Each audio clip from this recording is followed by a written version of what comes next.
오늘 본문의 느헤미야는 페르시아 왕 아닥사스다 1세의 술 맡은 관원이었습니다.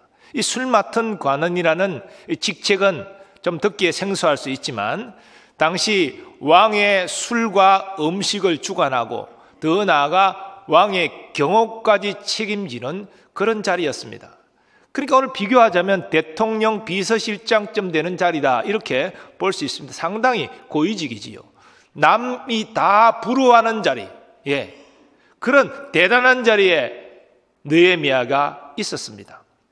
근데 그는 멀리 유다에서 온 자기 동생과 그 일행이 전하는 이 예루살렘의 큰 환란의 소식을 듣게 되고 그것을 남의 일처럼 여기지 아니하고 자기 일로 여기고 자기 나라와 동족을 위하여 열심을 내게 됩니다. 오늘 그것이 오늘 본문 모습에 나타나고 있습니다. 오늘 저는 3.1 만세운동 100주년 기념 예배를 드리면서 이 느헤미야를 통해서 우리 그리스도인들이 어떻게 애국 애족을 실천할 수 있을 것인지 그것을 몇 가지로 정리해서 말씀드리면서 함께 우리의 삶에 적용하기를 원합니다. 먼저 나라와 민족의 고통에 애통하는 마음을 가져야 합니다. 느헤미야는 유다에서 온 동생 하나니와 그의 일행들에게 유다와 예루살렘의 형편에 대해서 물었습니다. 그때 그들이 대답합니다. 사로잡힘을 면하고 남아있는 자들이 그 지방 거기에서 큰 환난을 당하고 능욕을 받으며 예루살렘의 성은 허물어지고 성문들은 불탔다. 지금 저들이 전하는 상황은 바벨론 느부갓네살 왕에 의해서 예루살렘에 함락된 그 비참한 상황을 말하는 것은 아닙니다. 그때는 지금으로부터 약 140~50년 전쯤에 오래된 일이고 오늘 본문에서도 이 환란이 사로잡힘을 면하고 남아있는 자들에게 임했다라고 말하고 있기 때문이지요. 그래서 대부분 성경학자들은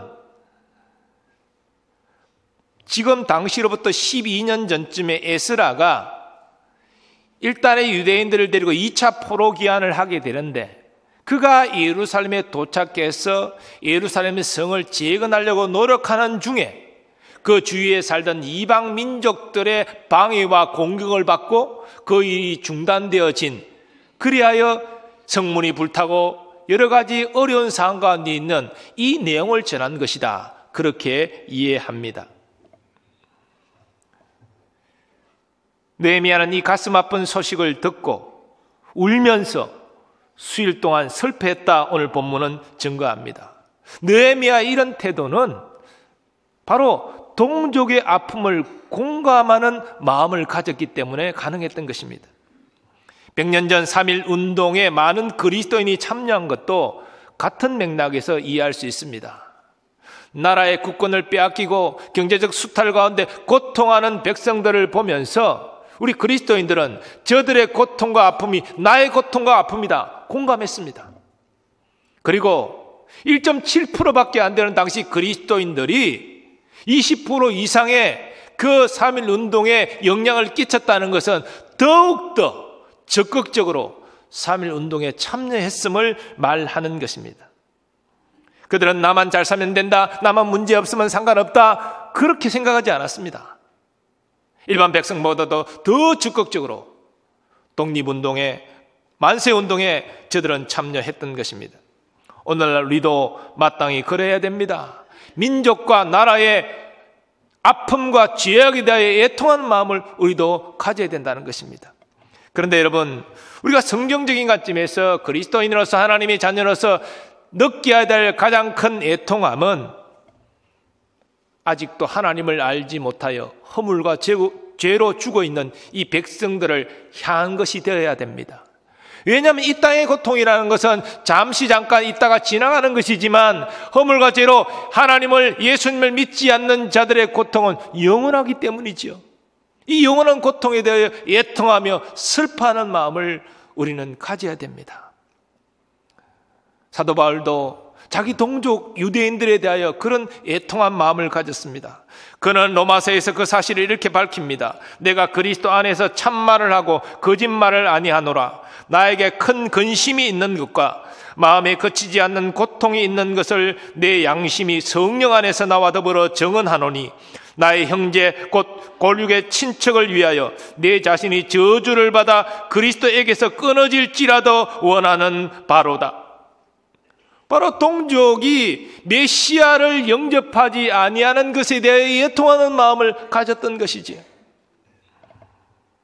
더불어 우리는 저 북한 땅에서 신앙의 자유를 얻지 못하고 신음하듯이 소리 죽여 찬양하고 기도하는 성도들의 고통에 애통한 마음 가져야 됩니다. 북한 땅에 하나님을 경외하는 사람이 한 사람도 없는 것이 아닙니다. 하나님은 남겨두셨습니다. 그들은 지금도 하나님의 도움을 구하면서 신앙의 자유가 회복될 그날을 꿈꾸면서 기도하고 있습니다. 우리는 저들의 아픔을 애통해야 한다는 것입니다. 뿐만 아니라 우리 이 땅의 죄악에 대해서 애통한 마음을 가져야 됩니다. 이 나라에 여전히 부정과 불법이 행해지고 이로 말미암아 고통받는 이들이 있다는 이 사실로 인해서 우리는 애통하고, 그리고 이 땅의 죄악에 대해서 회개하는 마음을 가져야 하는 것입니다. 우리 주님은 애통하는 자가 복이 있다 말씀하셨습니다. 하나님의 위로가 저들에게 임한다고 말씀하셨습니다. 우리가 진정 나라 민족의 고통과 죄악을 끌어안고 애통하며 회개할 때 하나님의 위로가 이 나라 이 민족에게 임하게 될 줄 믿습니다. 두 번째, 우리는 나라와 민족을 위해 기도해야 합니다. 느헤미야는 단지 애통함으로 그치지 않았습니다. 한 걸음 더 나아가 적극적으로 기도합니다. 금식하며 기도했다. 그렇게 오늘 본문은 증거합니다. 그 기도의 내용을 살펴보면, 먼저 포로 생활하는 유대인들이 회개하고 하나님을 경외함으로 다시 하나님의 도우심을 얻어 고국으로 돌아갈 수 있게 되기를, 저들의 구원과 회복을 위하여 기도했습니다. 더 나아가 이 거룩한 일에 자신이 일익을 담당할 수 있도록 길을 열어달라고 하나님께 또한 기도했습니다. 11절 말씀입니다. 주여 구하오니 귀를 기울이사 종의 기도와 주의 이름을 경외하는 길을 기뻐하는 종들의 기도를 들으시고 오늘 종이 형통하여 이 사람 앞에서 은혜를 입게 하옵소서. 이 사람 아닥사스다 왕에게 은혜를 입고 이스라엘을 귀환하고 이스라엘이 재건되는 일에 나로 쓰임받을 수 있도록 도와주옵소서. 그렇게 기도했던 것입니다. 제가 올해 첫 주일 설교 때도 말씀드렸지만, 사실 이 3.1 운동을 기점으로 조국교회는 세상 사람들의 신뢰를 얻게 되고 더욱더 뜨겁게 나라와 민족을 위해 교회는 기도하게 됩니다. 여러분, 이 교회가 새벽을 깨우며 기도하고, 그리고 밤을 새면서 기도하고, 산에 올라가 기도하고, 간절히 나라와 민족을 위해서 기도했기 때문에 하나님의 은혜가 임하여 1945년 8.15 강복을 누릴 수 있게 된 줄 믿습니다. 우리는 이어서 1950년 6.25 동란의 비극을 또한 잘 알고 있습니다. 이제 부산 지역만 점령당하면 이제 공산화 되는 거예요. 이 다급한 상황 가운데 우리 힘으로는 북한 군대를 물리칠 수 없는 상황 가운데 있을 때 교회는 뜨겁게 부산 모처에 모여서 기도했습니다.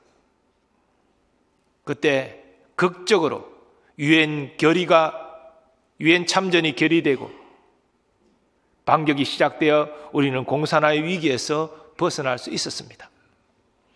그리고 교회는 전후 그 가난한 시절에 오직 하나님만을 찾고 기도하고 의지했습니다. 그 전 세계 유례를 찾아볼 수 없는 경제적 성장을 이루고 또 교회의 부흥도 우리는 경험할 수 있었습니다.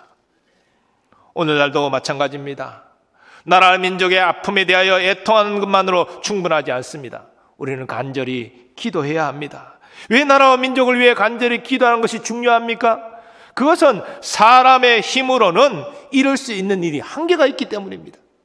느헤미야는 왕궁의 술 맡은 관원으로서 높은 지위에 있었습니다. 그러나 자기 동족의 구원과 회복을 위하여 그가 할 수 있는 일은 한계가 있었습니다. 그래서 그는 하나님께 간절히 기도했던 것입니다. 하나님, 못 이루실 것이 없는 전능하신 하나님이시기 때문이지요. 그런데 오늘날 우리의 기도는 우리 믿음의 선진들의 기도에 많이 못 미치는 것 같습니다. 오늘 느헤미야의 그런 기도, 그리고 우리가 일제 치하 아래에 있을 때 또 민족 동란의 아픔이 있을 때, 국가적으로 참 가난하고 힘들 때 뜨겁게 기도했던 우리 믿음의 선조들의 간절한 기도에 못 미치는 모습이 아닌가 싶습니다.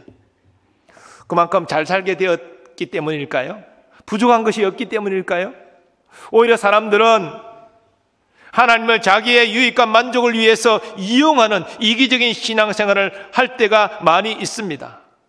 정말 나라와 민족이 번영하지 않고 안녕이 이루어지지 않고 그런 상태에서 우리가 잘 살 수 있을까요? 우리나라의 안전도, 통일도 하나님의 손에 달려있는 줄 믿습니다.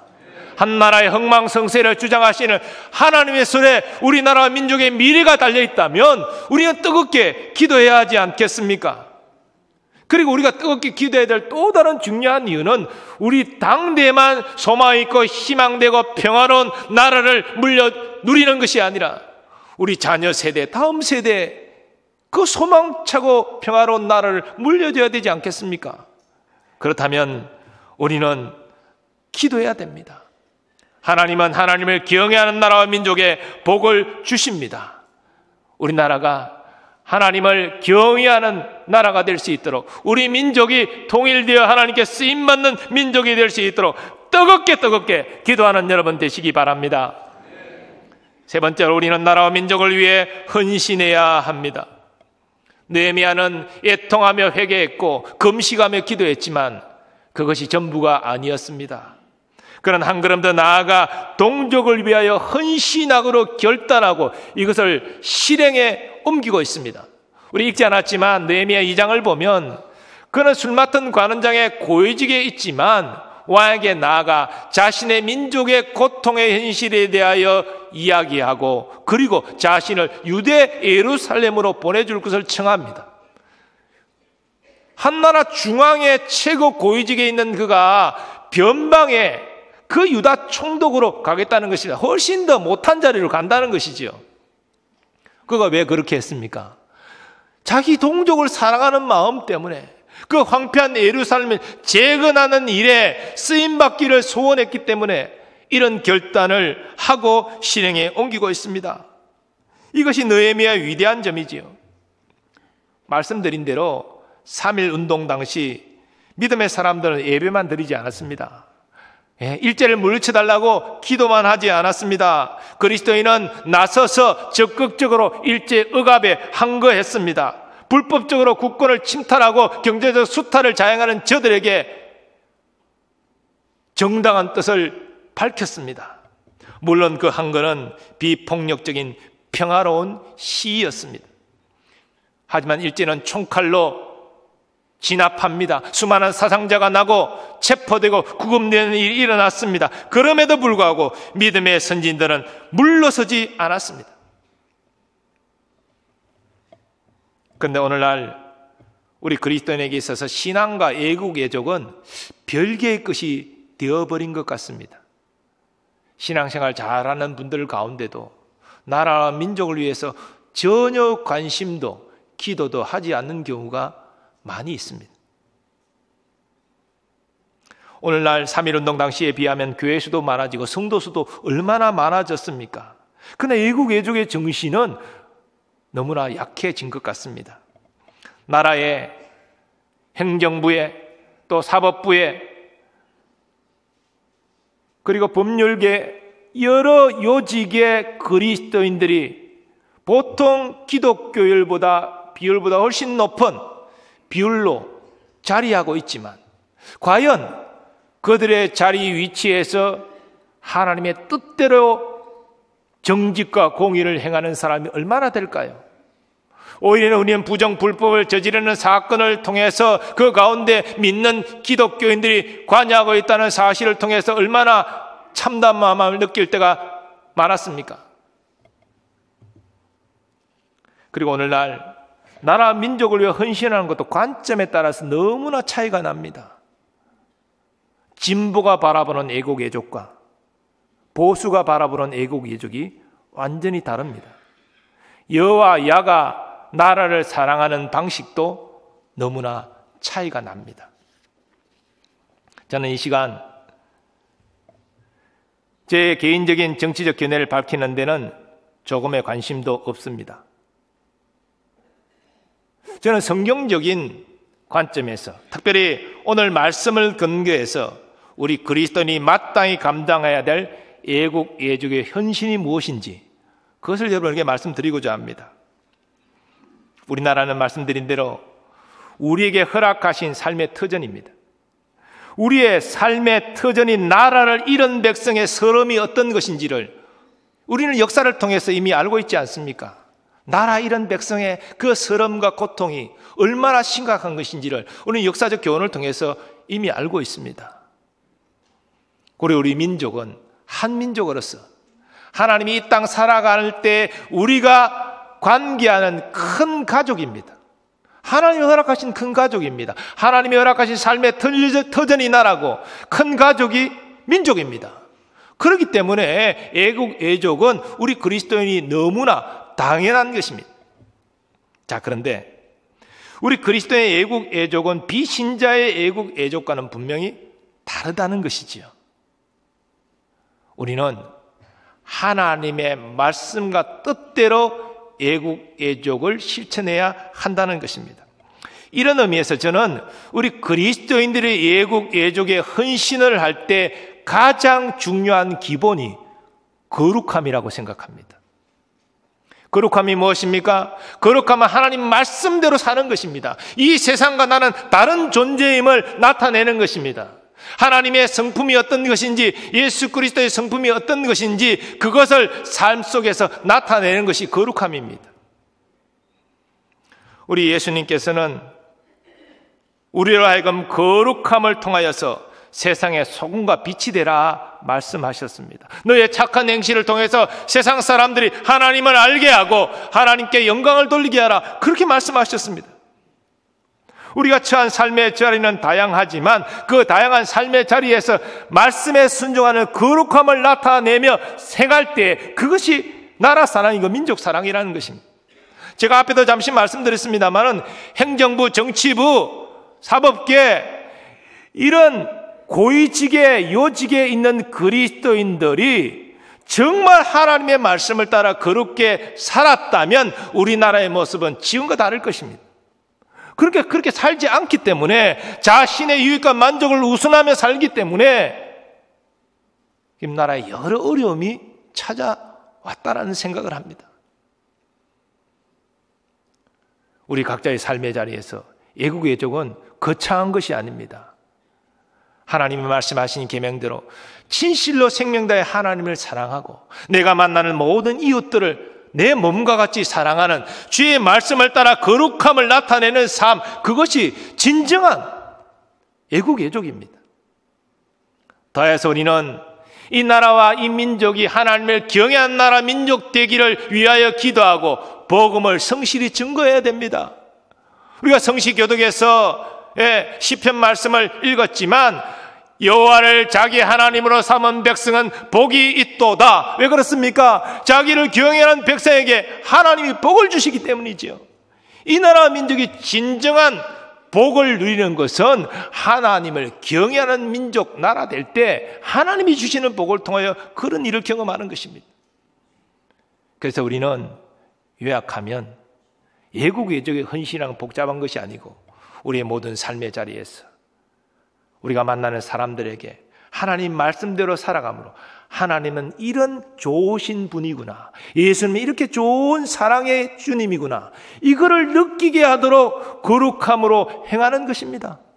그리고 내가 믿는 예수님 하나님 전하는 것입니다. 그래서 점점 많은 사람이 하나님을 경외하며 하나님을 섬길 때 이 나라가 반석 위에 서게 될 줄 믿습니다. 이 민족도 하나님의 통일의 역사가 일어나게 될 줄 믿습니다.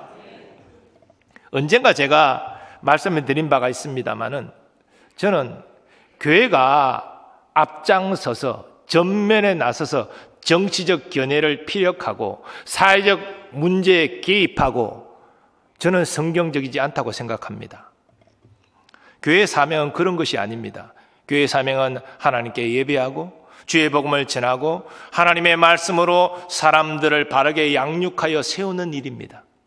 그러면 목사님, 교회는 세상의 불의에 대해서 침묵하란 말입니까? 외면하란 말입니까? 아닙니다.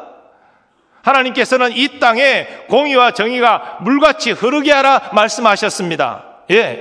그러면 교회가 직접 나서지 않으면 어떤 식으로 이 땅에 하나님의 공의와 정의가 흐르도록 만들 수 있습니까? 그것은 교회가 믿음의 사람을 양육하고 그들을 정치계, 경제계, 사회 각 분야에 파송하여 그들이 삶의 현장에서 그 하나님의 일들을 감당해야 된다는 것입니다. 만일 교회가 직접적으로 정치적 견해를 피력하고 정치권으로 들어가고 사회 문제에 개입하기 시작하면 교회의 본래 사명이 약화될 수밖에 없습니다. 이건 성경적이지 않지요. 그러므로 교회는 본래 교회의 사명을 감당하면서 말씀으로 양육된 하나님의 사람들, 그들이 각 분야에 하나님의 비전을 받고 소명을 받고 나아가 정치권을 하나님의 공의가 흐르게 하고 경제계를 하나님의 정의가 흐르게 하고 각 사회 분야에 하나님의 통치와 다스림이 임하게 할 수 있도록 헌신하는 것이, 이것이 바른 교회의 자세라는 것입니다. 문제는 하나님의 사람들이 말씀드린 대로 각 분야에서 하나님의 거룩함을 나타내지 않기 때문에 하나님의 공의와 정의가 행해지지 않는다는 것이지요. 사랑하는 여러분, 3.1운동 당시 독립선언서에 서명한 민족 지도자 33명 중에 16명이 기독교인이었습니다. 그리고 3.1운동 이후에 이 나라와 민족의 소망은, 독립의 소망은 정말 귀한 일꾼들이다라고 해서 교회는 그 민족 지도자들을 세운 일에 열심을 내었습니다. 그 민족 지도자들이 때로는 교계 안에, 때로는 사회 각 분야 나아가서 하나님의 거룩함을 나타냈기 때문에 결국 하나님의 광명의 역사가 임했던 것이지. 오늘날 교회도 그렇게 해야 됩니다. 그것이 저는 교회가 감당해야 될 애족이라고 생각하고, 그리고 하나님의 사람들이 각자의 삶의 자리에서 하나님이 주신 소명을 받고 거룩함을 나타내고 하나님의 선하심을 증거하며 행할 때에 나라 사랑이 실천된다고 믿습니다. 사랑하는 교우 여러분, 우리의 애국 애족은 사람 앞에서 하는 것이 아니라 하나님 앞에서 하는 것입니다.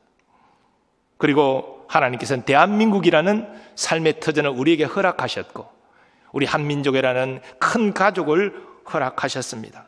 그러므로 그리스도인의 애국 애족은 너무나 당연한 것입니다. 이 나라와 민족의 고통과 제약에 대해서 애통하는 마음을 가지는 여러분 되시기 바랍니다. 그리고 나라의 구원과 회복과 그리고 하나님을 경외하는 나라 민족 되도록 기도하는 여러분 되시기 바랍니다. 더 나아가 여러분의 삶의 자리에서 거창한 것이 아니라 하나님의 말씀을 따라 말하고 섬기고 베풀고 나누고 복음 전함으로 하나님의 뜻을 이루는 애국 애족을 실천하는 여러분 되시기를 바랍니다. 그런 우리에게 하나님의 복이 임할 것이고 이 나라 이 민족에도 하나님의 복이 임하게 될 줄 믿습니다.